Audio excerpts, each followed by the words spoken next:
जय माता कात्यायनी की। पिछले वीडियो में हमने मां कात्यायनी की शक्ति और स्वरूप को जाना, पर क्या आप जानते हैं कि उनका जन्म क्यों हुआ और किस महादानव का अंत करने के लिए उन्हें महिषासुर मर्दिनी कहा गया? चलिए सुनते हैं मां कात्यायनी की रोचक कथा।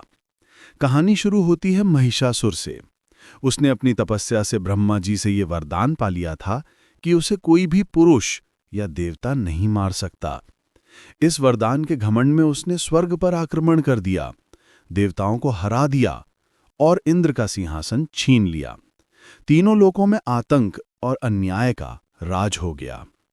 जब देवताओं के सारे प्रयास विफल हो गए तो वे सभी मिलकर ब्रह्मा, विष्णु और महेश के पास पहुंचे। देवताओं के तेज और महादेव के क्रोध से एक अत्यंत तेजस्वी दिव्य तेज प्रकट हुआ। इस तेज में सभी देवताओं की शक्तियां शामिल थीं, शिव का क्रोध, विष्णु का तेज और ब्रह्मा की शांति। इस तेज ने एक स्त्री शक्ति का रूप लिया, जिसे हम मां कात्यायनी कहते हैं। कात्यायन नाम के एक ऋषि थे, जिनकी मनोकामना थी कि उनके घर एक पुत्री का जन्म हो। इसके लिए उन्होंने माता आदिशक्ति की कठिन तपस्या की, जिससे प्रसन्न होकर माता ने उनके घर पुत्री रूप में आने का वरदान दिया और उचित समय आने पर आदिशक्ति मां कात्यायनी स्वरूप में ऋषि कात्यायनन के घर प्रकट हुईं। चूंकि ये देवी सबसे पहले कात्यायनन ऋषि के आश्रम में प्रकट हुईं और ऋषि ने ही उनकी पूजा करके उन्हें पुत्री रूप में स्वीकार किया, इसलिए वो कात्यायनी कहलाईं। सभी देवताओं ने मां को अपने अपने अस्त्र शस्त्र भेंट किए और मां युद्ध के लिए तैयार हो गईं और ऋषि कात्यायनन से आशीर्वाद लेकर युद्ध के लिए चल दीं। मां कात्यायनी ने जब महिषासुर को ललकारा तो एक भयंकर युद्ध छिड़ गया।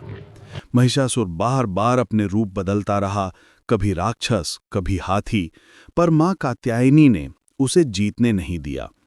अंत में जब महिषासुर भैंसे का रूप लेकर मां पर आक्रमण कर रहा था, तब मां कात्यायनी ने अपने त्रिशूल से उसके शरीर को छेद दिया और दानव का अंत कर दिया।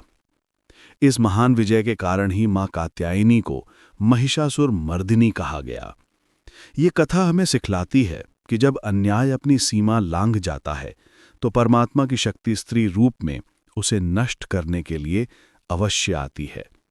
मां कात्यायनी हमें न्याय के लिए लड़ने का साहस देती हैं। तो ये थी मां कात्यायनी के शौर्य की गाथा। बोलो जय मां कात्यायनी की।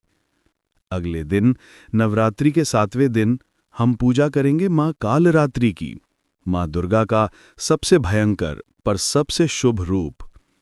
अगर आपको ये कथा पसंद आई तो वीडियो को लाइक करें, और अगर आप डे 7 की मां कालरात्रि की जानकारी मिस नहीं करना चाहते तो चैनल को सब्सक्राइब करके बेल आइकन जरूर दबाएं। वीडियो को अधिक से अधिक शेयर करें। जय माता दी।